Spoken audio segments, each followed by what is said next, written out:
아름다운 전원의 풍경 속에 여러 이제 그 가게들도 있고요. 그리고 이제 카페도 꽤 많죠.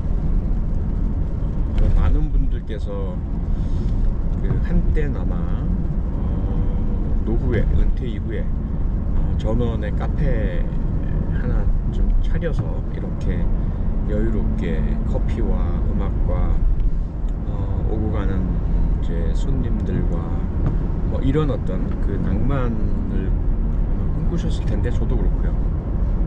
근데 이게 이제 현실로 딱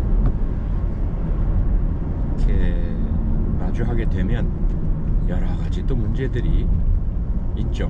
우선은 이제 비용 문제부터 시작이 되고요. 만만치 않죠.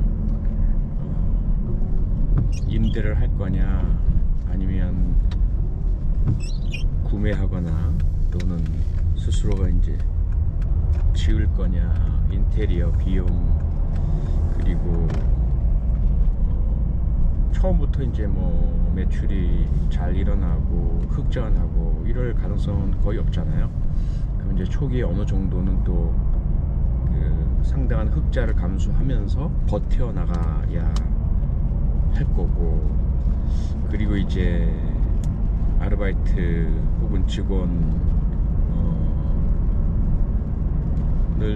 이제 모실 거냐, 함께 할 거냐 아니냐. 그 다음에 이제 처음에 기분과 낭만이야 그렇다 쳐도 한번 시작하면 이제 거기 얽매이게 될 테고, 준비부터 마무리 정리까지 하루 종일 그러면서 이제 다른 생활은 없어질 수가 있고, 그리고 신경 쓰이고 뭐 이런 여러 가지 것들이 이제 동반하게 되죠. 그리고 이게 또 식품 위생업이다 보니까 위생상의 부분들, 다양한 또 그 업무상의 어떤 위험들, 진상 손님이라든지, 진상 손님이 가장 좀 위험 요소인 것 같아요. 많은 이제 그 사례들 저희들이 또 접하잖아요. 접하다 보면 특히나 다른 문제들도 자영업이 힘들긴 한데, 이 진상 손님이 한번 발생을 해버리면 이거 참 골치 아프고, 거기에 대해서 이제 강하게 대응했다가 최근 뉴스에서 보도되는 것처럼 뭐 흉기를 휘두른다든지 보복을 일삼고 자기가 처벌받을 걸 감수하면서 극단적인 대응을 하고, 그러면 다른 이제 방문자 손님분들은 괜히 피해를 입으시거나 또 그걸 피하기 위해서 안 오시기도 하고, 한동안 또 그 영업행위를 잘 못하게 되고, 이 진상들 참 이거 어떻게 해야 될까요? 물론 이제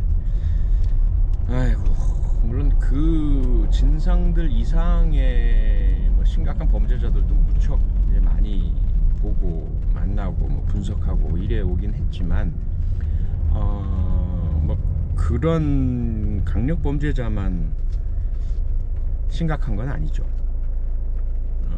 기껏 이제 잡아서 처벌을 해봐야 경범죄 처벌법 상의 불안감 조성, 혹은 뭐 형법상 협박죄, 모욕죄, 뭐 기물파손에 따른 그런 재물손괴죄, 뭐 이런 정도인데, 이게 또 초범이거나 혹은 뭐 반성하고 있다든지 나이가 많다든지 어리다든지 뭐 이런 요소들, 정상 참작, 장량 감경, 감형 요소들도 반영시키고 이러면 또 그냥 나오고 집행유예 혹은 뭐 가변 벌금형 뭐 이렇게 되니까, 더구나 이제 자영업 하시는 분들은 영업을 계속 하시려면 또 후환이 두렵기도 하고, 좋은 게 좋은 거고, 괜히 이제 억하심정 안 갖게 하려고 합의를 많이 봐주시더라고요. 합의를 봐주시고, 그러면 또 그 다음에 찾아와서 은근히 자기가 처벌받지 않을 정도 수위만으로 막 힘들게 하고 괴롭히고 진상짓하고, 아이고 이제 그런 인간들 한 번씩 걸리면 참 영업 시작한 거 자체를 후회하시는 분들도 많으시고요. 뭐 어떻게 제가 도와드릴 수도 없고, 참 그런 가운데 이제 예를 들어 제가 카페를 차리거나 어떤 영업행위를 한다. 그럴 때 이제 와서 진상짓 하면 이게 이제 뭐 생각대로 강하게 대응하면 뭐 저도 이제 법적인 문제에 휘말릴 수 있게 되고, 또 그걸 이용을 해서 뭐 유명세나 뭐 이런 부분들 때문에 함부로 못할 거다라는 생각에 또 더 그게 들러붙고 진상짓하고 이러면 또 대응할 방법이 참 부족하고 이런 문제도 이제 생기는 거죠. 물론 그게 늘 언제나 어디서나 그런 진상들이 있는 것은 아니긴 하지만 그래도 뭐 소위 말해서 재수 없어서 그런 진상을 만나셨던, 또 만나시게 될 다양한 형태의 자영업자분들, 뭐 자영업자분들만이시겠습니까? 다양한 형태의 서비스업에 종사하시는 분들, 뭐 공무원분들도 민원이나 대민원 뭐 하시는 분들도 정말 그런 진상 민원인 만나면 엄청나게 고생 많이 하시죠.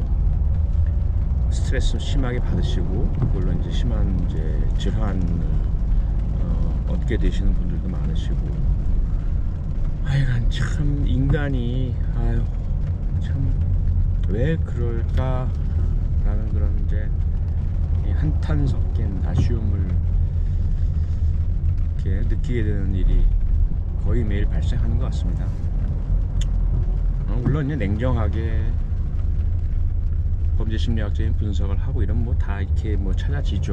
어린 시절에 그들의 부모들로부터 시작을 하고, 가정에서부터 주변에 만나는 인간들로부터의 영향. 하지만 그런 외부 요인에 다 탓을 돌릴 수 없다는 거 우리 모두 다 잘 알고 있죠. 유사한 환경, 힘든 환경에서 자랐어도 아동학대를 당하거나 뭐 심지어 그런 형제 복주원 사건 같은 정말 끔찍한 아동기의 그 침탈과 학대와 착취와 고통을 또 상처를 겪으신 분들 대다수는 남에게 피해 끼치지 않고 사시거든요. 그 피해와 충격과 상처와 아픔을 온전히 본인이 안고 힘들게 사셔서 그게 문제인 거지만, 그렇기 때문에 사실 어떤 것도 변명이 될 수가 없는 거예요. 진상짓은 자기 책임입니다.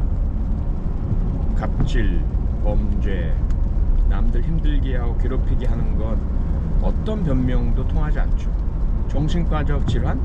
정신과적 질환을 앓고 계시는 분들이 다 그러시지 않으시거든요. 그래서 우리가 결코 정신질환에 대한 편견을 가져서는 안 된다. 정신질환자가 곧 잠재적 범죄자다? 이건 잘못된 말이다. 우리가 계속 이야기하는 이유도 바로 거기에 있는 거죠. 정신질환이 있다고 해서 결코 변명으로 남을 괴롭히는 면죄부로 삼아서도 안 되고 삼을 수도 없습니다. 그런데 이제 현실에서 그런 인간들이 진상짓하고 범죄 저지르고 남 괴롭히고 힘들게 하고 난 뒤에 정신과 진단서 내밀고, 그게 또 받아들여져서 법원에서는 심신미약 또는 심신상실, 이래서 감형이나 무죄 판결 내리고, 그럼 어쩌라는 거죠? 대안이 있어야 되잖아요. 정신과적 문제가 있어서 형법상의 벌을 내릴 수는 없다, 책임을 지울 수는 없다, 또는 책임을 다 지울 수 없다. 그러면 그 대안이 있어야 되잖아요. 그럼 그런 정신과적 문제에 대해서는 치료 명령이든 강제 입원이든 그게 같이 병과가 돼야 이게 맞는 말 아닌가요, 기본적으로. 그렇지 않으면서 그런 책임을 제대로 지우지도 않으면서 정신과적 질환을 면죄부인 것처럼, 그리고 나서 제대로 책임지지 않고 다시 사회에 나오고 세상에 나오고 다른 사람에게 추가 피해를 끼치게 되면, 그렇게 해서 피해 입는 분들은 누구한테 보상받아야 하고 누구한테 이 책임을 물어야 하는 거죠. 그렇게 해서 가볍게 처벌하거나 처벌을 면해주고 다시 세상에 내보내는 그분들이 책임져야 되는 거 아닌가요? 그게 개인이 아니라 국가라면 그 국가가 책임져야죠. 근데 왜 책임 안 져요? 에휴, 참 그렇습니다. 물론 이제 뭐 그렇게 그 형사적인 처벌만으로 문제를 해결할 수는 없죠, 당연히. 엄벌주의 무조건 뭐 이렇게 나가면 이것도 뭐 독재 국가로 가는 길일 테고 또 악용될 우려가 있고 그러면 뭐 다른 선량한 시민들께서 또 피해 입는 상황이 오니까 참 어려워요. 그러니까 그게 어렵죠. 세상이 어렵고 사람도 어렵고 지난번에도 한 말씀을 드렸지만 그래서 결국 인간이 사는 도리, 살아야 할 방법, 지켜야 할 원칙 그 기본은 끊임없이 고민하는 거다. 끊임없이 갈등하는 것이고 포기하지 않는 거다. 저는 그렇게 믿고 살아갑니다. 세상이 그렇더라도 이러한 참 어쩌면 이제 나한테 갑자기 그런 재수없는 불행이 닥칠 수도 있고 진상놈이 덤벼들 수도 있고 문제 피해를 당할 수도 있고 하겠죠. 아직까지 그렇지 않아서 너무 다행이고 물론 이제 그랬던 인간들이 있긴 있었지만 저는 다른 그런 자영업자분들이 그렇게 고생하신 만큼 고생하진 않았으니까요. 어쨌든 그들을 차단해낼 수 있었고 극복해낼 수 있어서 지금까지 이제 버티고 살아갈 수 있고 하고 있으니까요. 근데 어쨌든 이제 그런 각자마다 정도가 다르고 상황도 다르고 하겠지만 살면서 내게 닥치게 된 불행, 재수없는 일들 왜 나한테만 그래? 라는 그 심정이 그 말이 이렇게 치밀어 올라올 수밖에 없는 상황들 그때 포기하지 말아야 된다는 거죠. 뭐 참 그렇습니다. 뭐 그런 입장에 처하지 않고서 쉽게 말할 수 있느냐? 말할 수 없죠. 과연 나한테 그런 일이 발생한다면 나는 과연 그래도 포기하지 않고 끝까지 고민 갈등하면서 선을 넘지 않고 법을 어기지 않고 견디고 끝까지 삶의 끈을 부여잡으면서 유지하고 이렇게 해나갈 수 있겠는가? 자신 없습니다. 사실 자신 없어요. 그렇지 않길 바랄 뿐이죠. 하지만 그럼에도 불구하고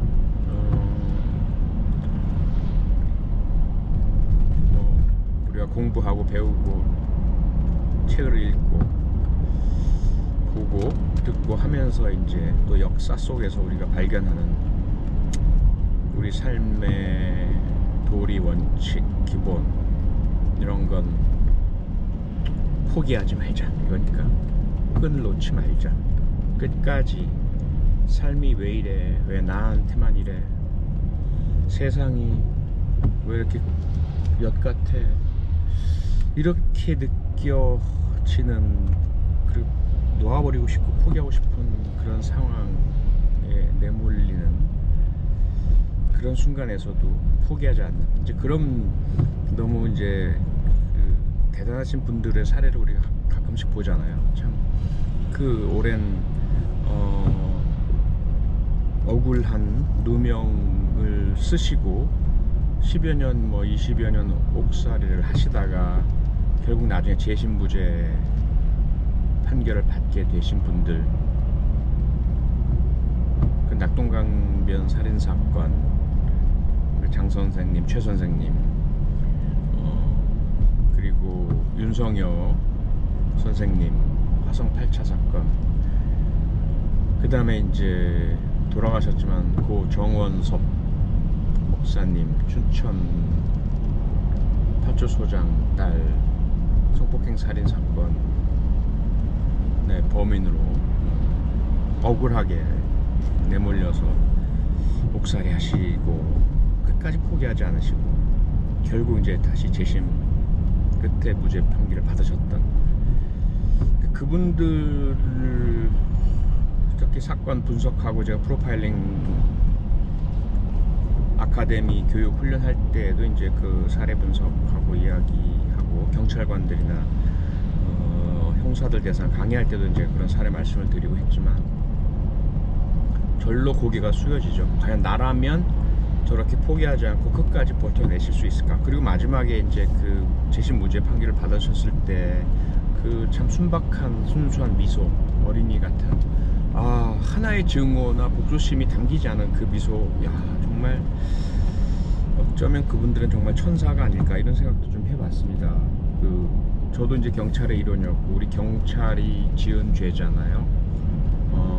이 조직으로 봤을 때, 그리고 국가가 지은 죄고 한 사람의 참 삶을 무너뜨리고 망가뜨리고 그 개개의 형사들, 그 당시 그런 짓을 저지른 뭐 우리 선배 형사 분들, 그분들은 속으로는 뭐 어떻게 생각하실지 모르겠지만 본인들은 어쨌든 합리화를 할 수 있었기 때문에 이제 그런 짓을 저질렀겠죠. 그리고 스스로 내면에서 저 사람이 범인이야 라는 확신을 가졌기 때문에 증거를 조작해내고, 또 반대로 알리바이나 그분들이 범죄 진범이 아닐 수 있다라는 증거를 감추고 속이고, 그런 행위의 이면에도 비록 이게 작은 위법이고 잘못일 수는 있겠지만 전체적으로 진실을 밝히고 범인을 검거하는데 이 장애물을 치우는 거야, 뭐 이런 식의 내면의 합리화를 했겠죠. 그리고 그게 통할 수 있는 그 당시의 분위기, 환경, 여건 이런 것이었을 테고, 그 다음에 빨리 잡아라, 뭐 하고 있냐, 재촉하고 쪼아대는 이 상관들의 압력이 있었을 테고, 그리고 그런 상황들을 부추기는 이 언론의 그런 재촉과 악성 보도와 뭐 이런 여러 가지 것이 있었겠죠. 하지만 그럼에도 불구하고 앞서 말씀드렸던 진상들에 대한 그런 이야기처럼 어떤 것도 결코 합리화나 변명이 될 수가 없다. 나쁜 짓은 나쁜 짓이고, 경찰관이건 일반인이건 누구이건 간에, 권력자건 대통령이건 누구이든지 간에, 다른 사람, 그게 개인이건 여러 사람이건 간에 해를 끼치는 행동을, 가해를 또 피해를 주는 행동을 한 데 대해서는 합리화 할 수 없는 거죠. 예, 책임져야 되고 잘못한 거고.